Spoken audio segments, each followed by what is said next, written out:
주님의 이름으로 환영합니다. 여러분들, 나는 구원받은 자이심을 여러분 믿고 계십니까? 그렇습니다. 우리는 구원받은 자입니다. 그런데 우리가 구원받은 것은 우리가 잘나서, 우리가 능력이 많아서 구원받은 것이 아니라 그리스도의 보혈의 능력이 우리로 하여금 죄에서 해방하여 의의 자리로, 구원의 길로 인도하셨습니다. 그것을 믿는 믿음 가운데 우리는 구원을 확신하고 있는 것이죠. 그런데 그 구원 이후에도요, 하나님 우리에게 성령님을 보내주십니다. 성령님이 우리 안에 내주하시고 성령님께서는 또 우리의 신앙을 견인해 가십니다. 그래서 더 깊은 신앙의 자리로, 더 깊은 믿음의 자리로 우리를 인도해 가십니다. 오늘 저희 설교의 제목이 무엇인가 하면 성령을 따라 살다인데요. 하나님을 믿는 모든 사람들의 바람이 그것 아니겠습니까?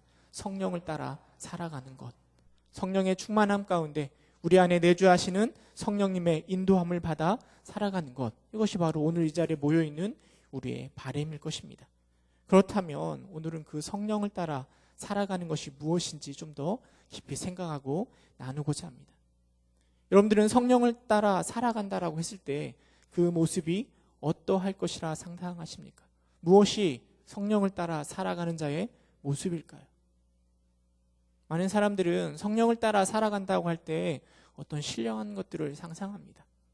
예를 들어서 방언의 은사를 한다든지, 아니면 병 고침의 은혜가 나타난다든지, 예언을 한다든지, 아주 신비한 어떤 신령한 것들을 경험하는 것을 상상하기도 합니다. 또 어떤 사람들은 성령을 따라 살아간다고 할 때 신명기에 나오는 것처럼 들어가도 복을 받고 나와도 복을 받고 모든 것이 형통하여 모든 것이 잘 되어 자녀들도 잘 되고 건강도 건강해지고 만사 형통의 결과를 기대하기도 합니다. 물론 그럴 수 있습니다. 성령을 따라 살아가다 보면 신령한 은사가 나타날 수 있고 만사 형통의 복이 우리 안에 임할 수 있습니다. 그러나 과연 이런 모습이 성령을 따라 살아가는 자의 본질일까요? 우리가 읽은 본문에 보면 이렇게 기록하고 있습니다. 25절에 보면은요, 만일 우리가 성령으로 살면 또한 성령으로 행할지니 라고 이야기하고 있습니다. 그런데 이 말씀이 좀 어려워서요, 이 현대인의 성경을 보면 이 말씀을 이렇게 풀어서 기록하고 있습니다. 나오나요? 함께 읽어볼까요? 25절 함께 읽겠습니다. 시작.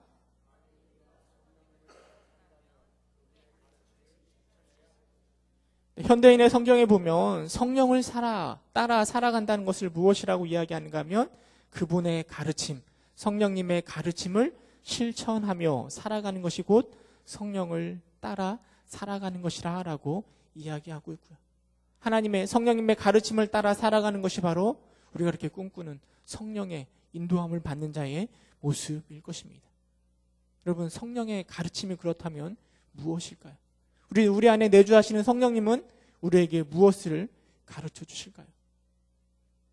우리가 읽은 본문의 앞에 보면 어떤 내용이 나오는가 하면 성령의 9가지 열매를 이야기합니다. 성령의 9가지 열매를 맺는 건 역시 성령님의 가르침이고 그 열매를 맺는 것이 성령님의 인도함을 따라 살아가는 것일 것입니다. 근데 저는 그 앞절 말고요, 뒷절 6장의 내용을 살펴보면서 성령의 가르침 중에서 특별히 관계적인 측면에서 성령을 따라 살아가는 것이 무엇인지를 함께 생각하고 나누어 보고자 합니다. 관계적인 측면에서요, 성령을 따라 살아가지 않는 자의 모습을 26절은 분명하게 우리에게 말해주고 있습니다. 우리 26절 함께 읽어보도록 하겠습니다. 5장 26절 시작.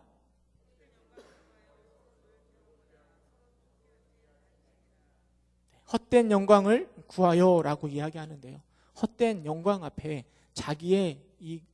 자기의라는 단어를 넣어서 읽으면 그 해석이 금방 되는 것 같습니다. 자기의 헛된 영광을 위하여서 서로를 노엽게 하며 질투하지 말라라는 것입니다. 여러분, 자기 헛된 영광을 위해서 서로 질투하고 서로를 노엽게 하는 것은 성령을 따라 살아가는 자의 모습이 아닙니다. 물론 자기의 영광을 세우는 것은 때로는 중요합니다. 그러나 그 영광은 거의 대부분이 나를 증명하기 위한 헛된 영광이 되는 경우가 허다합니다. 그런데 그 헛된 영광을 위하여서 무엇을 놓치는가 하면 관계를 놓쳐버립니다. 그 헛된 영광을 위해서 서로를 노엽게 하는 것입니다. 노엽게 하다라는 의미의 단어가 어떤 의미인가 하면 결투를 신청하다라는 단어를 사용하고 있습니다. 이는 자신의 능력이 상대방보다 우월하기 때문에 그것을 믿고 상대방에게 결투를 신청하는 것이고요. 그리고 그 결투를 신청해서 이김으로 자신을 입증하고자 하는 태도를 말하는 것입니다. 그런 모습이 상대방을 노엽게 하는 것이죠. 또는 자신이 없으면, 상대방과 싸워서 이길 자신이 없으면 무엇을 하는가 하면 투기하는 겁니다. 상대방이 가지고 있는 그 능력을 가지고 거기에 대해서 질투하는 것이죠. 여러분, 성령을 따라 살아가는 자의 모습은 내 영광을 위하여 질투하고 또 서로를 노엽게 하는 모습이 아니라 나보다 남을 낮게 여기는 게 바로 성령을 따라 살아가는 자의 모습입니다. 낮다라는 것은 내가 높고 저 사람이 낮다 그런 의미가 아니고요. 나보다 저 사람이 더 낫다, 가치가 있다라는 의미입니다. 그래서 나보다 나은 저 사람을 섬기고 사랑해 주는 것이 기쁨이 되고 즐거움이 되는 것이 바로 성령을 따라 살아가는 자의 모습의 바른 관계의 모습일 것입니다. 근데 좀 더 구체적으로요. 성령을 따라 살아가는 자가 어떤 관계를 맺으며 살아가는지 말씀을 통해서 한 3가지 정도만 생각해 보고자 합니다. 첫 번째는요. 성령을 따라 살아가는 자의 모습은 서로의 짐을 나누어 주는 것입니다. 6장 2절을 보면 이렇게 기록하고 있습니다. 너희가 짐을 서로 지라 그리하여 그리스도의 법을 성취하라라고 말하고 있습니다. 저는 이것이 바로 성도 간의 의리라라고 생각되어집니다. 성령을 따라 살아가는 사람은 다른 사람과의 관계 속에서 의리가 있어야 됩니다. 그 의리가 무엇인가 하면 힘들고 어렵더라도 또 옆에 있는 사람이 죄를 지고 넘어졌다 하더라도 함께 부추겨 세우고 함께 서로 짐을 나누어 지는 것입니다. 6장 1절은 이렇게 기록하고 있습니다. 6장 1절 함께 읽어보도록 하겠습니다. 시작.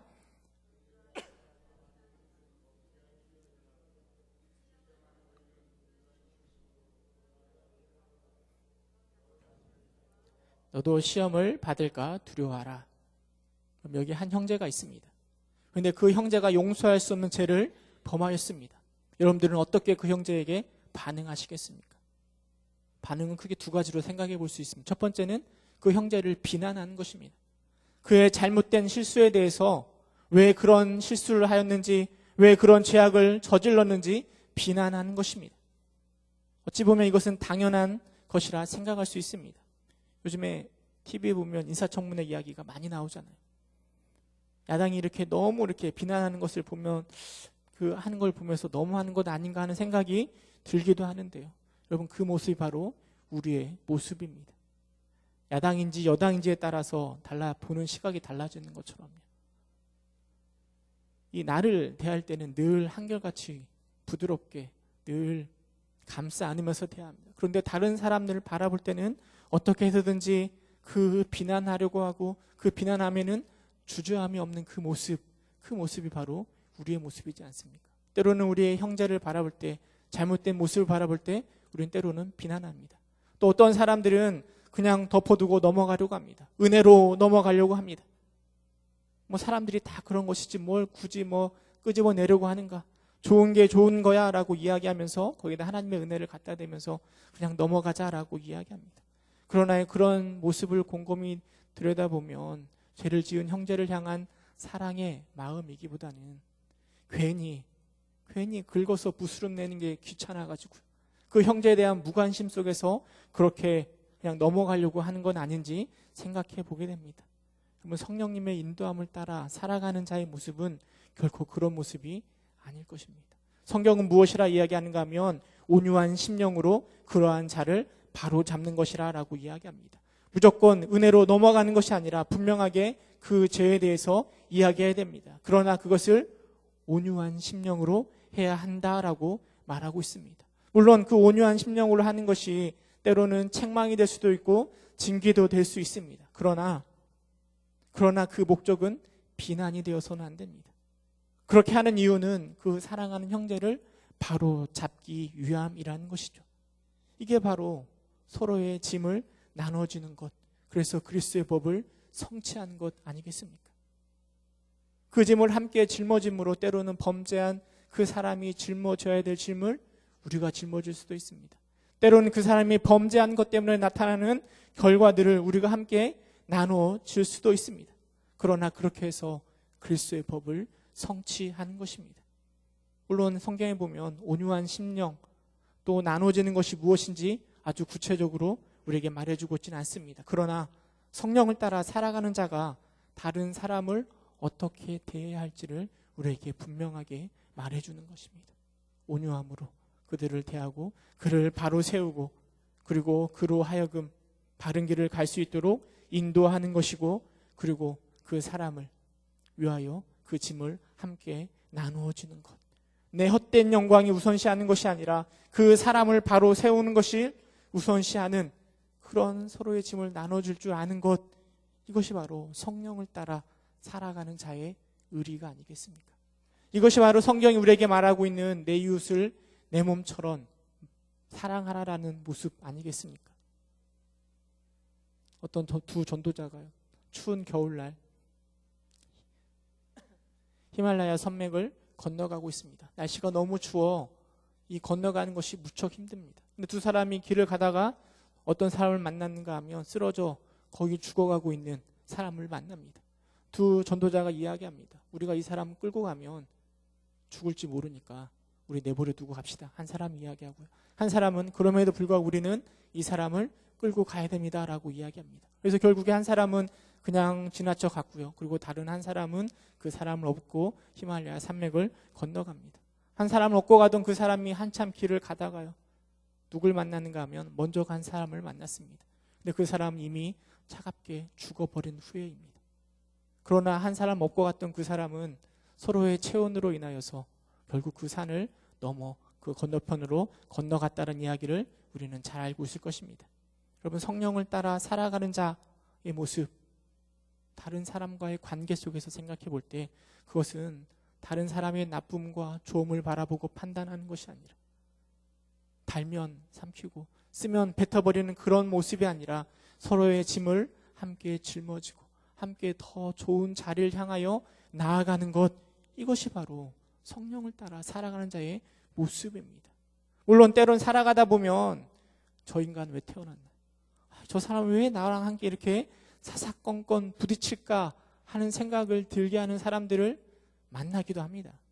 그러나 그런 생각을 뛰어넘어서 저 사람도 하나님의 계획 속에서 이 땅에 보냄을 받은 자라는 인식을 우리가 해야 됩니다. 그리고 그 인식 속에서 서로에 대해서 사랑으로 대하고 때로는 그와 함께 그 무거운 짐을 나눠지며 의리를 지키는 것이 바로 성령님의 인도하심을 받는 자의 모습이라는 것입니다. 여러분, 주위를 한번 바라보시기 바랍니다. 다른 사람과의 관계가 어떠하십니까? 함께 나누어질 짐이 무엇인지 고민하시고 성령을 따라 살아가시는 의리가 있는 여러분 되시기를 주님의 이름으로 축원합니다. 여러분, 성령을 따라 살아간 자의 두 번째 모습은 무엇인가 하면 자기의 짐을 지는 것입니다.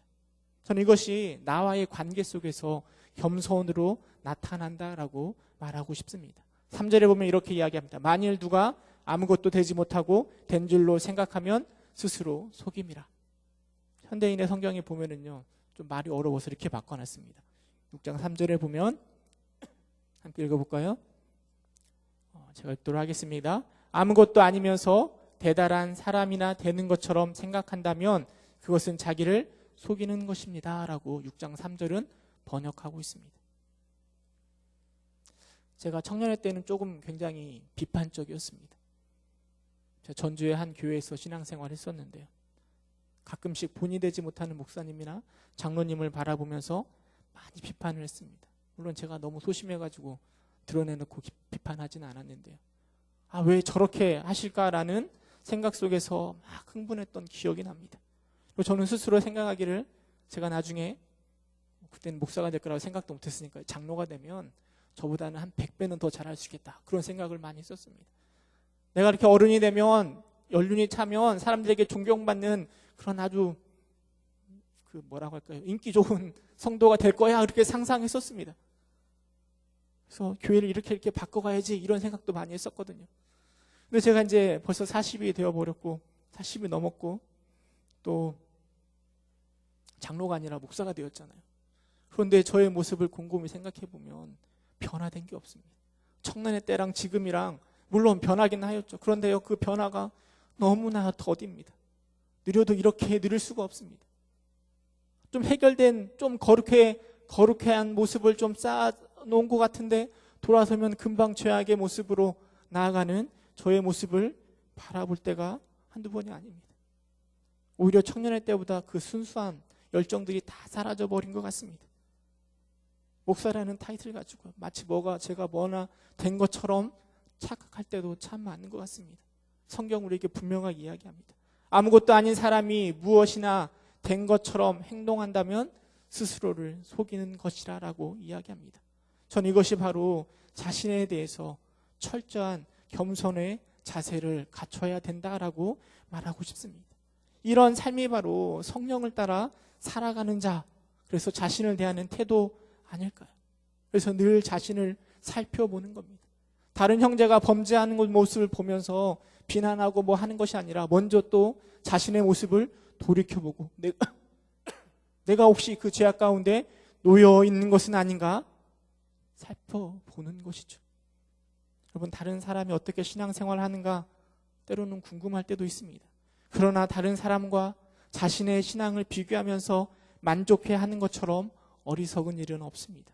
왜냐하면 신앙생활은 우리가 사람들 앞에 하는 게 아니잖아요. 하나님 앞에서 하는 것 아닙니까? 그런데 하나님 앞에서 나의 부족함과 연약함을 바라보는 것이 아니라 다른 사람은 이만큼밖에 못했는데 저는 이만큼이나 했습니다 라는 생각을 갖는 건 교만입니다.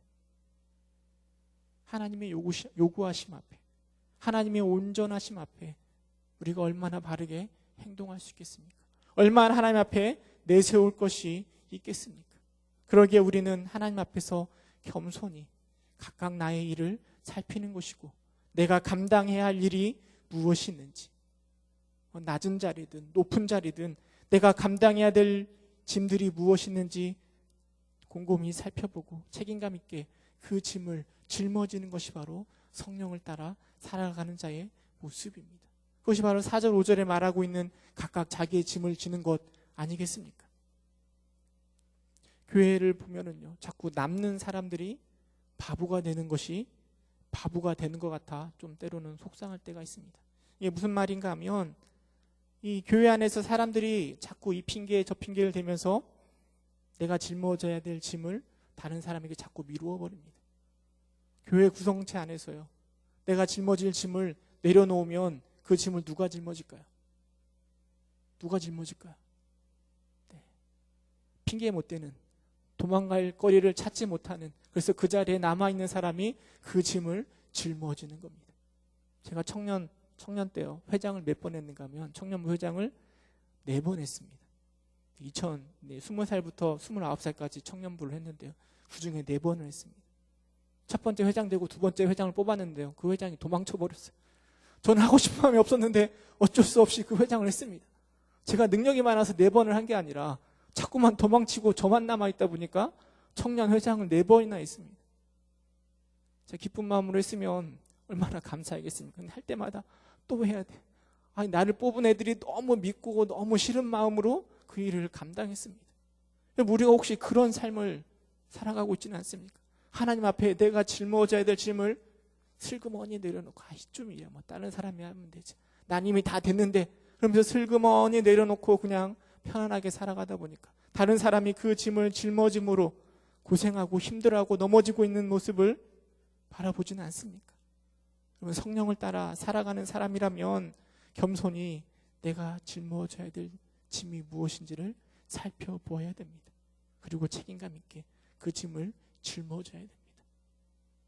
여러분들이 짊어져야 될, 하나님께서 우리에게 담당하기 원하시는 그 짐이 무엇이라 생각하십니까? 그 짐을 어떠한 마음으로 담당하고 계십니까? 바라가는 기쁨으로, 감사함으로 내가 짊어져야 될 짐을 짊어지는 여러분 되시기를 주님의 이름으로 축원합니다. 세 번째로, 성령을 따라 살아가는 자의 모습은 어떠한 모습인가 하면 스스로를 속이지 않는 것입니다. 우리 7절 말씀 함께 읽어보도록 하겠습니다. 6장 7절 함께 읽겠습니다. 시작.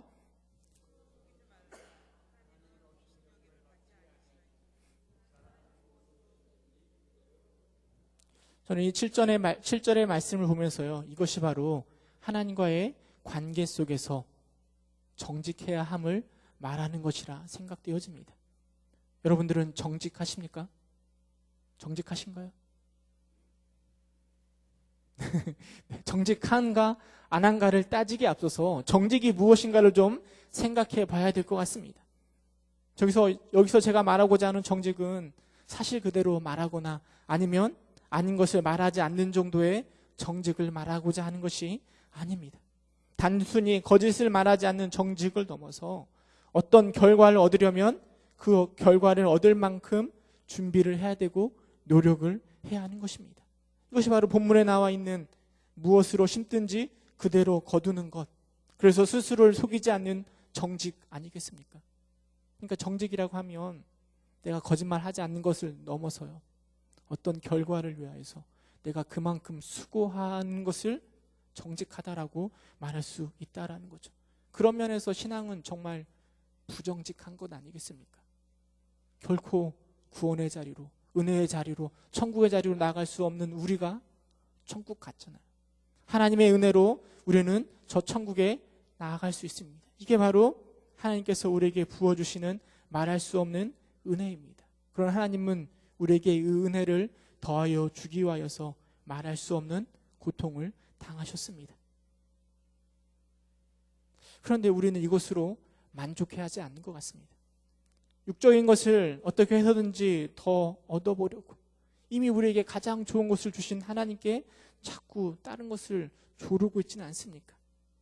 물론 우리가 믿는 하나님은 우리에게 가장 좋은 것을 더하여 주시는 분이십니다. 그런데 그 하나님을 마치 내 욕심을 채우기 위한 도구로 사용해서는 안 됩니다. 하나님을 마치 내 욕심을 채우기 위한 도구로 사용하는 것이 바로 하나님을 업신여기는 것 아니겠습니까? 나 자신을 위하여서 만들어 놓은 신앙, 나 자신을 위하여서 섬기는 척하는 그 모습을 하나님은 결코 원하지 않으십니다. 하나님 앞에 정직하다라는 것은요, 나에게 주어진 모든 날들을, 나의 모든 삶을 결과를 위한 하나의 원인과 과정으로 이해하는 것입니다. 그래서 모든 순간순간마다 성실하게 정직하게 생활하는 모습을 포함하는 것입니다. 그리고 신문대로 거두는 것을 기대하는 것입니다. 이것이 바로 성령을 따라 살아가는 자의 모습 아니겠습니까? 물론 세상은 그렇지 않습니다. 세상에서는 어떤 사람이 능력이 있고 유능한가 하면 그 과정을, 그 결과를 만들어내기 위한 과정을 될 수 있으면 짧게, 될 수 있으면 빠르게 하는 사람들을 유능한 사람이라고 이야기합니다. 그 과정을 대충 넘어가고 편법을 사용해서라도 대충 넘어가는 사람을 유능한 사람이라고 세상은 인정합니다. 그러나 성경은 그런 모습에 대해서 결코 정직하지 아니한 것이라 라고 이야기합니다. 정직이라고 한다면 그 결과를 위해서 거기에 맞는 원인과 과정을 거쳐야 합니다. 그만큼 심어야 그만큼 거두어 들일 수 있는 것입니다. 하나님의 은혜를 오해하는 사람들은 우리에게 이렇게 이야기합니다. 아니 어떻게 하나님이 살아계시는데 너는 아직도 그 꼴로 사니? 이렇게 말합니다. 여러분, 하나님의 은혜를 모르는 사람의 이야기입니다. 여러분, 우리가 하나님의 은혜를 누린다고 해서 우리가 만사 형통하며 좋은 것들이 가득 차며 육체적인 것들이 가득 차는 게 그게 정직한 모습이 아닙니다.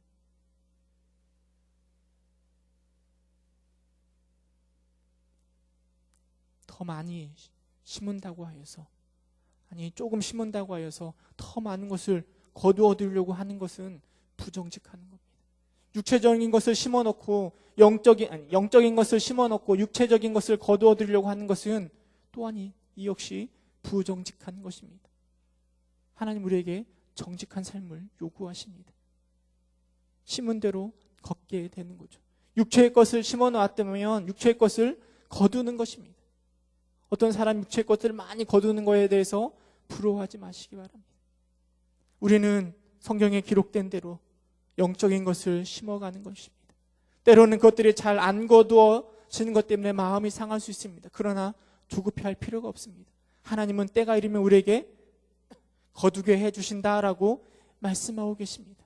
이미 하나님 우리에게 충분히 많은 것들을 은혜로 더하여 주셨습니다. 그렇다면 이제는 우리가 주님 앞에서 정직하게 살아가는 것입니다. 이게 바로 성령님의 인도함을 받는 자의 모습 아니겠습니까? 선을 행하되 낙심하지 말지니 포기하지 아니하면 때가 이름에 거두리라. 이게 하나님이 우리에게 주시는 말씀입니다. 때로는 사람들이 이렇게 우리를 조롱하고, 아니 하나님을 믿으면서 왜 이렇게밖에 못 사니라고 이야기하는 말할 때마다 마음이 무너질 때도 있습니다. 여러분, 그러나 우리가 기대하는 건 그런 게 아니잖아요. 우리가 하나님의 영적인 것을 심으면서 육체적인 것을 거두려고만 하는 것은 정직하지 않은 것입니다. 하나님 우리에게 정직한 삶을 원하는 것입니다. 그러기에 때로는 불편할지라도, 때로는 아무것도 아닌 것처럼 보여질지라도 정직하게 성령을 따라 그 삶을 살아가다 보면 하나님께서 세상에서 비교할 수 없는 영생을 우리에게 더하여 주실 것입니다. 그런 삶을 살아가는 여러분 되시기를 주님의 이름으로 축원합니다. 10절에 보면 이렇게 이야기합니다. 그러므로 우리는 기회에 있는 대로 이 모든 이에게 착한 일을 하며 살아갈 것이라 라고 이야기합니다. 저는 이 착한 일이 바로 성령을 따라 살아가는 것이라 생각되어집니다. 성령을 따라 때론 다른 사람과의 관계 속에서 의리 있게 서로의 짐을 나눠지는 것 아니겠습니까? 겸손히 내가 짊어져야 될 짐을 살펴보고 된 줄로 생각하지 않고 책임감 있게 그것들을 지는 것, 이것이 바로 성령을 따라 살아가는 것 아니겠습니까? 하나님 앞에서 스스로를 속이지 말고 정직하게 하루하루를 최선을 다해 살아가는 것, 이것이 바로 성령을 따라 살아가는 것 아니겠습니까? 바라기는 여러분들의 삶이 그런 성령을 따라 살아가는 삶 되시기를 간절히 소망합니다. 그래서 세상에 줄 수 없는 그 귀한 것들을 맛보시는 여러분 되시기를 주님의 이름으로 축원합니다. 함께 기도하겠습니다.